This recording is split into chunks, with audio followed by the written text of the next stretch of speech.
After Sonic Frontiers released back in 2022, Sonic Team had done something unprecedented, adding a multi-update roadmap content in a Sonic game in the current day and free DLC to boot as well. Final Horizon released on September of 2023 and it has been 3 years since then, so I decided to revisit it once again to see if I truly thought it was as good as I remember. And after finishing the DLC story, I have a lot to say about it, and not just Final Horizon but the other updates too. In my last video I covered the main video of the game of Sonic Frontiers, in which I talk about the combat, story, titans, and all that stuff. So if you'd like to watch that video, then I'll have it linked down in the description below. Anyways, with that out of the way, let's jump right into the Sonic Frontiers updates. Update 1, known as Sights, Sounds, and Speed, was the first update to drop as it mainly added a few much needed quality of life changes. I played the game before Update 1, and something that you may not have known is upgrading speed and rings took an eternity to do prior to Update 1. Instead of upgrading in bulk, you had to manually upgrade your speed and rings one level at a time. Why did you drop the ball on this so badly, Sonic Team? What's worse is that you have to skip the dialogue and wait for all the animations to play out, so that leveling up once can take like 10 to 15 seconds, and then you have to go and select the ability you want to level up again and repeat the whole process. The power boost animation was now given the option to be disabled, now having a jolt of electricity instead of a full animation playing. And there was also a faster way to restart cyberspace levels, in which you press a certain button combination on your controller. Prior to this update, if you wanted to restart a level in cyberspace, you pause the game and press the restart button in the menu, but now it's done quickly in a single button combination. Quality of life and patches aside, let's talk about the main additions of Update 1. Photo mode is the main first addition of this update, and it's great. However, I don't know why this wasn't available at launch, so better late than never, I suppose. Anyways, photo mode provides a way for you to, well, take photos of Sonic running around, doing some other things, and it's honestly fun messing around with it. If you know what you're doing, you can have some really cool looking shots and all. The complaints that I have about it is that at times the slightest obstacle can prevent you from moving the camera on certain angles. There aren't enough options to edit the photos, such as no saturation, no exposure, no brightness, or a lack of filters to work with. There is no dedicated button you can use for it as well, so anytime you want to access photo mode, you must pause your game and head to the photo mode menu. This can get tiresome pretty often if you're taking lots of photos in one sitting. I get that this game has lots of inputs, but maybe you could have implemented that you press the left stick on your controller to immediately open it. But despite my gripes, photo mode is a good addition, and it gets the job done for what it's supposed to do. Jukebox is an addition where you can play tracks throughout the Sonic series while running around the open zone. Not only that, there's also tracks you can find scattered around each island. It gives a player a reason to explore the islands and gives Raya Island something to do. You likely never thought about exploring it, but now that you have a reason to do so, you see some parts of Raya Island that had some nice looking areas, making you wonder what could have been if this was a proper island like the rest. Once you find a song, it's added to your collection, and when playing a track, you can set the playlist to play in order, shuffled, or loop one song. I wish they had certain songs from the series, but it's still neat listening to other tracks from the series while running around the open zone, so the Jukebox is a great addition.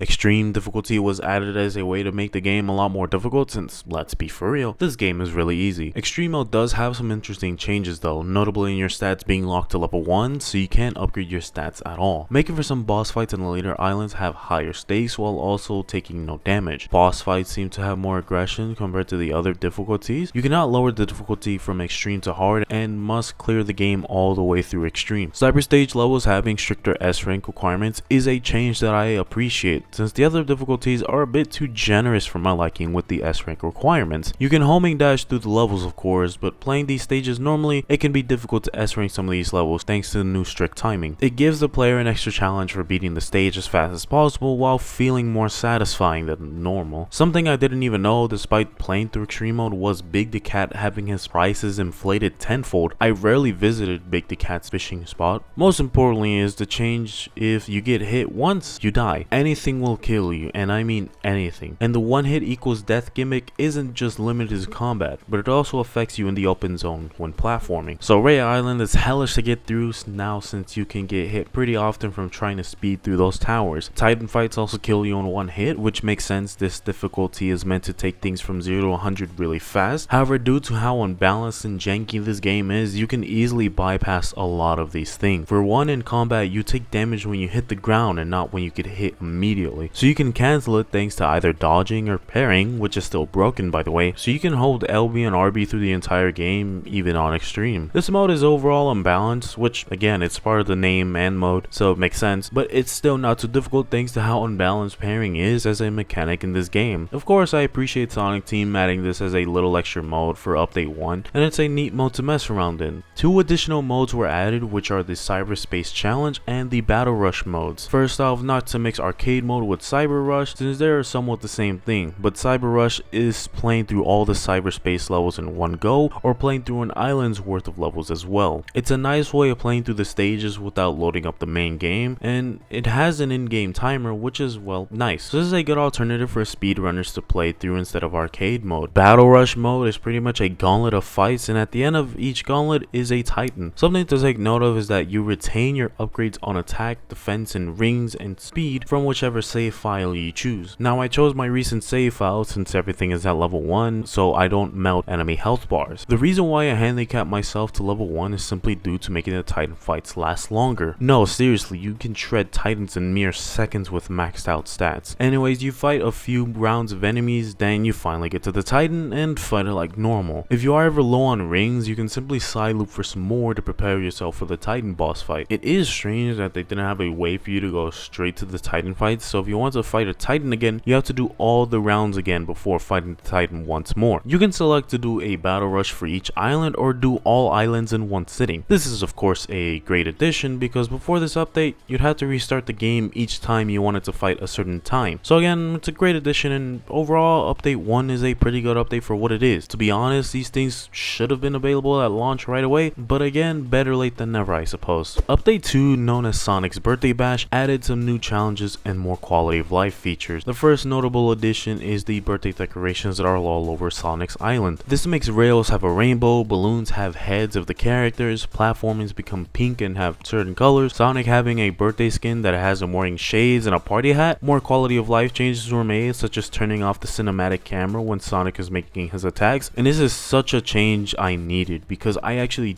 like to see where Sonic is and not have the camera fuck me over. New Game Plus has also been added, so your stats carry over from your previous save file, so that's good and all. Action challenges have been scattered through the map for you to complete, and you must do every single one of these to unlock the spin dash, and not just completing them, but S-ranking all of them as well. The easiest way to get through this is just simply setting the game to easy mode, and the S-rank requirements are more generous. These action challenges are alright, as they provide something for the player to mess around in, albeit there are too many of them, so have fun doing all of that just to use the spin dash, and by that point you'll probably use it for 5 minutes and then forget about it. Jokes aside, the spin dash is great with how broken it is. Side note, thanks to the improvements with the physics from update 2, Sonic feels much better to control thanks to jump deceleration having the option to be turned off, meaning that you don't lose speed when jumping. It's honestly so awesome to see the spin dash in a 3D Sonic game since Sonic Lost World. Holy shit, that game came out 13 years ago, what the fuck. New Coco challenges are added, which are platforming challenges, which at the end have a Coco for you to collect, and hey, these platforming challenges are pretty cool, so I'm off for some more platforming. Overall, update 2 felt more like an event than an actual update, with the main additions being the improved physics, spin dash being the stars of the show of this case. I liked update 2 and I thought it was good for what it was. So now that we have covered the first 2 updates, let's talk about the big update, which is Final Horizon. Sonic Frontiers The Final Horizon released on September of 2023 and isn't meant to be treated as a true ending or a canonical story, more so an alternative ending to what the main story is. The main hype heading into this update was that Knuckles, Tails, and Amy were playable characters. There was also the new form that Super Sonic had, so at the time I was really excited to play it. So when I played Final Horizon for the first time, I thought it was pretty good, similar to the main game, and now that I've replayed it for this video, I have a lot to say, both good and bad, about Final Horizon's DLC. But for now, let's jump right in. So the story begins right where you left off when Sonic got cured of his cyber corruption, and instead of collecting the Chaos Emeralds on your own while keeping the End at bay, Sonic's corruption is suppressed by Sage's power. So the End is building up power, and it's up to everyone to collect all the Chaos Emeralds before time runs out. I should also mention that you don't need memory tokens to proceed with the story, by the way, thank goodness, because base game Muranos needed an excessive amount of memory tokens just to play some discount Ikaruga boss fight. To begin Final Horizons, you start the game by playing as Amy, and she controls pretty good for the most part. She also has her own music theme, which is a lo-fi drill kind of beat. If you trust your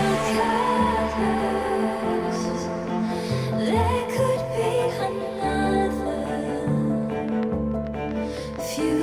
I think it's a good track for Amy, and I welcome the change, so that's nice to see. It's a song about claiming your future. I may as well mention that everyone else has their own specific track. Knuckles is pretty good, with his track having some bass guitar in it and beats thrown in there. His track has a message to stop holding back and to give it your best shot, or put your best foot forward. There's a time to take it slow. Let the blood inside you flow. Find a way to the unknown.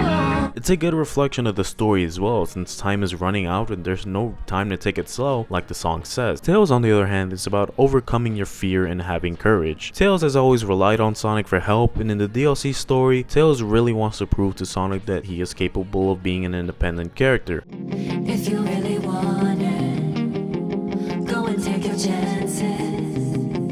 Anything could happen.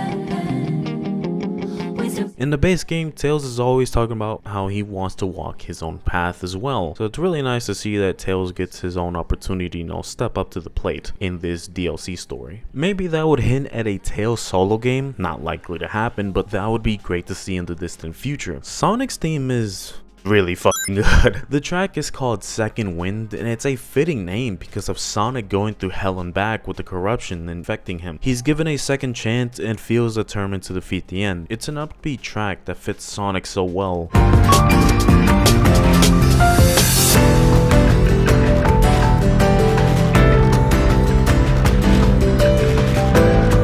It's like the song reflects Sonic's perseverance, a refusal to give up and to keep pushing forward no matter what. It's the best track of all the characters. Even if it doesn't have lyrics, it's still a great track. The themes for each character overall reflect their thoughts, and Amy is determined to claim her future, Knuckles is done holding back, Tails is ready to step up to the occasion and overcome his fears, and Sonic is determined to defeat the end after being given a second chance to fight it. I really like each track. None of them are bad, and more importantly, it was composed by Tomoya Otani, so it's automatically a good track. Anyways, let's move back to Amy. When it comes to how Amy controls, I like her floatiness of gliding, the triple jump, which makes it easier to get your bearings, which makes her platforming oriented rather than a speed oriented character, which is fair, makes sense. Amy does have her own set of moves like Sonic's, and the combat is similar with the side loop ability being usable from everyone, but Amy uses a hammer and her cards to attack, so that's cool to see. You head to a certain point in the island to talk with the Coco on what is the next move for the group. You do a few platforming sections to then reach the next part of the story, and I must say the platforming in these is all over the place. Like, there's some fairly challenging moments here and there, while the game kept the whole make a majority of the platforming in 2D and really janky in 3D. Yeah, get ready to hear the word janky a lot through this video, by the way. It's like Sonic Team just threw darts at a board when deciding what to do with the platforming here. Moving along, once you reach a vault with Amy, you now switch to Knuckles, and I have to say he's my favorite to control out of the three since the glide feels nice to use, but I must mention that this glide was patched. Thanks to a lot of people online, including myself, complaining about the delay his glide had and just how slow the startup animation felt to use when it first came out, it made controlling Knuckles feel awkward instead of smooth. Now, thanks to this patch, he controls much better when gliding, and when the update first came out, I was scared that they weren't going to patch it since it's, well, the last update. Anyways, Knuckles controls great, and he of course has the ability to climb walls, and there's even dedicated red walls to let you know that the specific platforming section is designed for Knuckles, so that's cool. It's just that climbing his wall as well, pretty janky. I don't know exactly what causes this, but oftentimes Knuckles would just not stay on the wall. He would always get off the wall for no reason, throwing me off and causing me to die, just to fall a huge distance. The wall climbing felt inconsistent to control and didn't feel the best. Knuckles has his own move as well, including a delayed stomp that wasn't patched, unlike the glide, so that sucked. Like I said in my last video, I think the Frontiers combat is just not very good because of the slow animations, lack of depth, and fluidity. The same thing applies here as well for Amy, Tails, and Knuckles. Each character has a parry, and like Sonic, it's unbalanced and broken as all hell. The DLC is pretty difficult and much more difficult than the main game, but I'll be talking about that later on when I control as Sonic. Something to note for each character except Tails is that the homing attack is delayed by a lot lot, and it doesn't feel good to control. It can make platforming feel awkward, especially for Knuckles. At least Amy has a triple jump, so it's much easier to get your bearings, but that's really all I have to say. Back to Knuckles, we must do some more platforming challenges.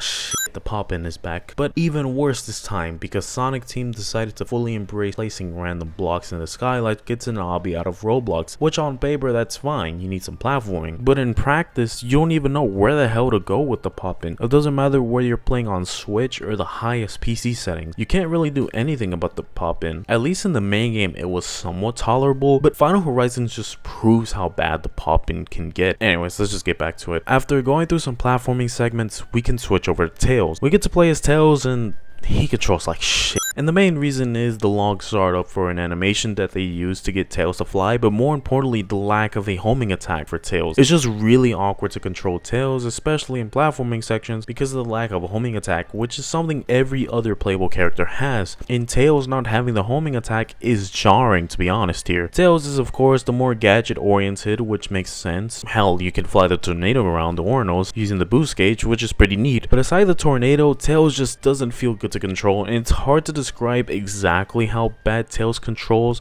because you have to play as him to understand what I'm trying to say. In other words, Tails just controls really janky, to put it simply. His platforming sections can be easily skipped through either flying through them or the tornado, which is pretty easy to unlock thanks to how generous the skill points are in this game. Again, I just don't like controlling as him. Enough Tails, let's finally switch over to Sonic. Once we get the opportunity to control as Sonic, Sage tells him that he must climb all 4 towers to unlock a new power to enhance his supersonic form. These towers are challenging, and sure, falling off of them sucks, but Sonic's portion of Final Horizons gameplay is easily my favorite part of it because you get to hear his theme and the platforming is honestly fun despite the difficulty. Sure, there's the out of place floating platformers and all the jank, but I still enjoyed going up the tower. In my last video, I said the towers in Ray Island had the best platforming, and since you have towers in Final Horizons, it's kind of the same experience here. They are challenging, but definitely fair challenging and not bullshit.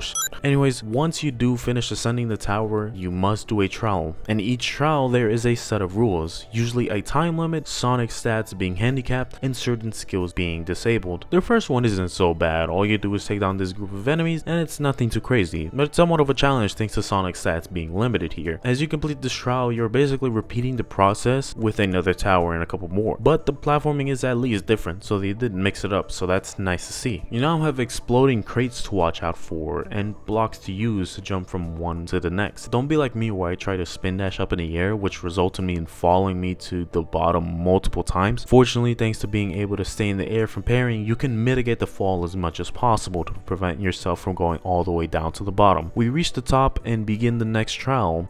This one blows. So not only do you have the usual rules, times, limited stats, no quick side loop, that's cool, not a problem. My problem comes in when you barely get to attack the shielded enemy because the window is tiny. I don't know why they made this stupidly difficult, but here we are. I looked up a guide and ended up using a speedrun strategy, which makes this trial much easier, but even then the time you're given is super strict, so you're gonna have trouble with this one, and you're not able to quick side loop either, meaning you have to manually side loop, and that takes a lot of time, and doing it multiple times it adds up. I don't know what Sonic Team was cooking when designing some of these trials because 1, it makes the jankiness of this game that much more apparent, 2, the combat sucks and is slow, 3, the enemies just don't have much depth either, so yeah, this trial sucks. Let's take some time away from the trial towers and talk about the remix cyberspace stages. These are redesigned versions of levels from the main game, and they're not all from Urano. Some of them are from Ares like Hype Street, Chronos with a remix of Genshi. Each level has a remixed track from the stage they are based on as well, and some of these are really good. Focusing on the levels themselves, they're also all over the place.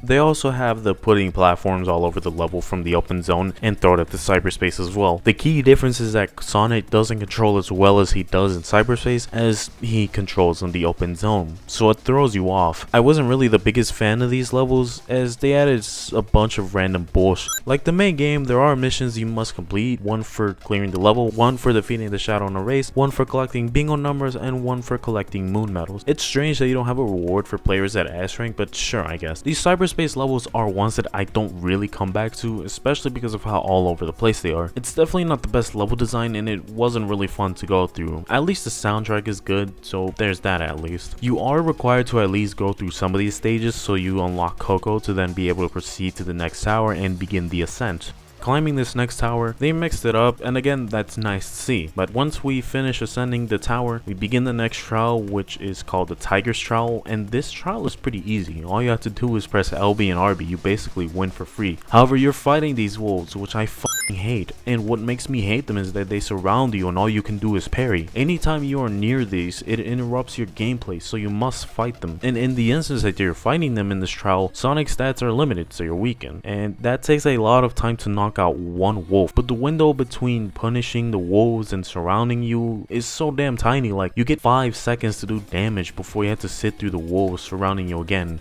It's tedious as hell and it's just not very fun. We go through another tower, and in this trial we fight Ninja with limited stats like usual. So I'm thinking, okay, this is a boss rush, this could get interesting, like a difficult Asura fight or maybe even Caterpillar, but nope, it's just Ninja. They gave you 10 minutes to clear one boss fight. What the hell were they thinking here? Again, one Guardian boss fight is a trial. Fucking brilliant game design, Sonic team. I applaud your genius. After you clear those towers, you play as Amy again, and it's more the same, where you're talking to Coco, reaching a Chaos Vault, doing some platforming, and you do the same thing with Knuckles and Tails. But with Tails, I had the tornado ability, so I was able to skip through the entire thing, so that's nice. Narratively, the rest of the characters are suffering from the cyber corruption, because the Nth is getting stronger as time passes by, so they have to get the Chaos Emeralds ready. With Amy, you talk with the Coco and reach the Chaos Vault. With Knuckles, you smash the defenses guarding the vaults, and with Tails, you hack into those defenses so the Chaos Emeralds are available to be picked up by everyone. We switch back to Sonic and get ready to ascend one more tower, which is pretty challenging, by the way. It did give me quite a bit of trouble because of the platforming and such. The final tower is a gauntlet to go through, so be careful when ascending this tower. Anyways, after we ascend the tower, we now must do the final trial. The final trial is pretty much a boss rush of the first 3 titans, Giganto, Wyvern, and Knight, but with some big changes, of course.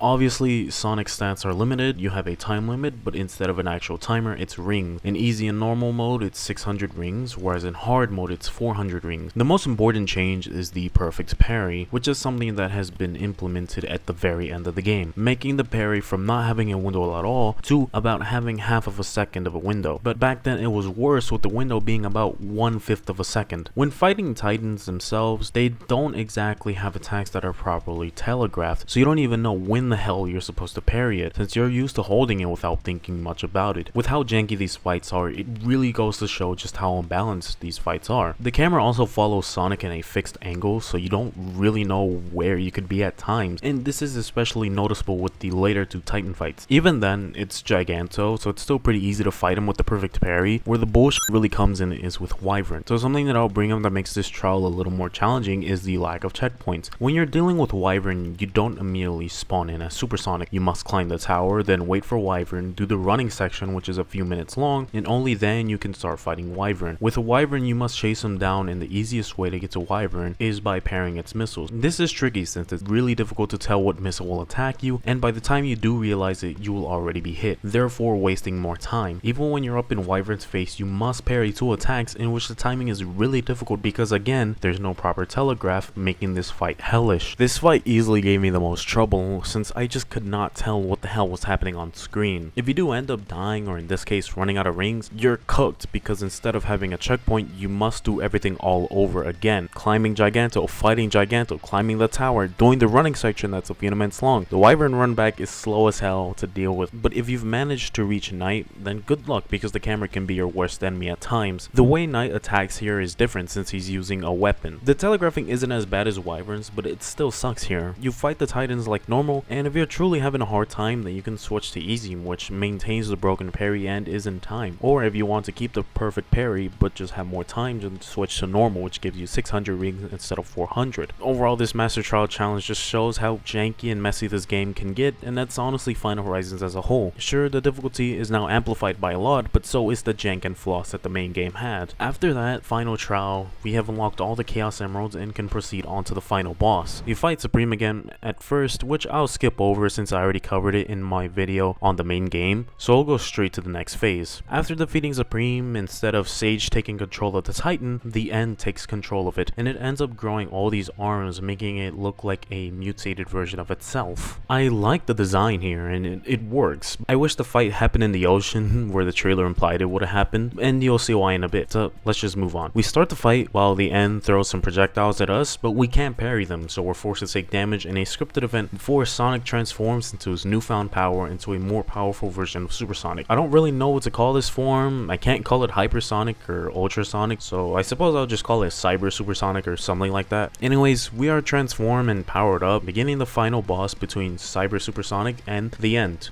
This boss fucking blows, man. It takes janky to the extreme thanks to the dog shit camera that doesn't help you at all, the weird angle that it has, and you're supposed to target the cord controlling Supreme so you can do damage to proceed with the next phase. It's awkward to shift from one target to the next because sometimes the game will not let you switch targets for whatever reason. Not only do you deal with that, but there's projectiles coming at you as well, and getting hit by one of these reduces your rings. Fortunately, they're not too hard to parry, but thanks to the fucking camera, it can be annoying to see them coming out of nowhere at times. Good job, Sonic team. Once you proceed to the next phase, the song I'm Here Revisited by Kellen Quinn plays, and I'm going to be honest, I prefer the original one over Kellen Quinn's take on it. And don't get me wrong here, Kellen Quinn is a great singer, but I personally didn't think that he'd hit as hard as the singer that did the original track, Mary Kirk Holmes. Both are good tracks, but I prefer the original version of I'm Here. That's really all about the music. Anyways, with more janky bullshit, here we continue to fight the end, and this part of the fight is more janky because there are multiple targets, and again, the game sometimes just won't let you switch targets, and it can get really annoying to deal with here. There are some hype moments, which was the cinematic of Sonic staring down the end, which was pretty cool. There's a point in the fight where the end hits Sonic with a strong attack that takes out a lot of rings from Sonic, but Sonic just smiles it off and turns right back into a super form. That was hard, I can't even lie. One of my favorite moments was the side loop when the end is being crushed by Sonic, and after enough time, Sonic just snaps his finger and crushes it. So hey, I thought that was cool. But hype moments aside, this boss was just janky as all hell. The camera sucked, switching targets was a pain in the ass, which is why I would have preferred this fight to be in the ocean because these trees block your view a lot, so there's not much you can do for that. The music is good, cinematics were nice, and when Sonic goes all out into a true cyber form, that's great, but it gets wasted in a boss fight that is just not fun for me. So in the end, with Sonic Frontiers, pick your poison. Do you want a final boss that is an Ikagura clone, or a final Titan boss that is janky as all hell and you can't really see what the hell is happening? So with all that said, let's just move to the ending. The ending is Sonic destroying the end like in the main game, and the ending is similar to the main game where Sonic falls into Earth and sees all his friends and sets off to the sunset. But this time Sage didn't sacrifice herself and is with Eggman, but unfortunately this ending isn't canon, so Eggman is sad.